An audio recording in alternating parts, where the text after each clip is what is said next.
Merhaba hanımlar, kanalıma hoş geldiniz. Bugün sizlere şarküteride satılan nefis yaprak sarmasının tarifini vereceğim. Ama daha önce bana destek olmak için kanalıma abone olup beğeni atmayı unutmayın lütfen. Malzemeleri açıklama kısmında yazdım, oradan bakarak yapabilirsiniz. Dilerseniz sarmamızın iç malzemesini hazırlamaya geçelim. İlk olarak soğanımızı ince ince doğruyoruz.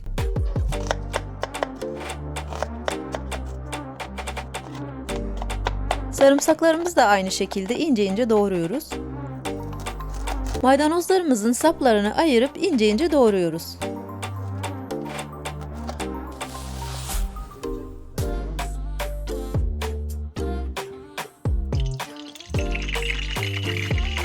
Uygun bir tavamıza zeytinyağını alıp daha sonra üzerine sarımsak ve soğanımızı ekliyoruz. Soğanlarımızın üzerine salçayı ekleyip 1-2 dakika kadar kavuruyoruz. Ardından pirincimizi döküp üzerine baharatlarımızı ekliyoruz.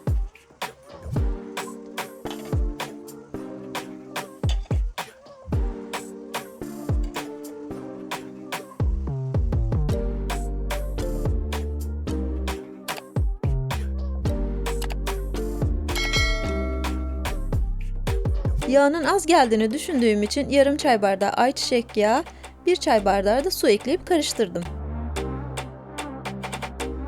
Doğranmış maydanozlarımızı da ekledikten sonra yaklaşık 2-3 dakika kadar karıştırıp kavuruyoruz. Ocağımızın altını kapatıp soğuması için iç malzemelerimizi başka bir kaba alıyoruz.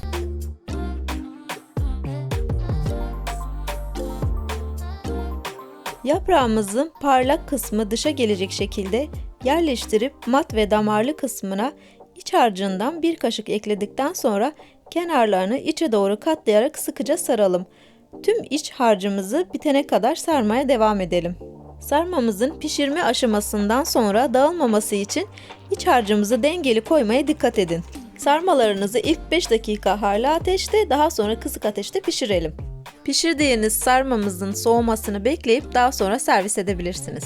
Şimdiden yapacak olanlara afiyet olsun. Kanalıma abone olup beğeni atmayı unutmayın. Hoşça kalın.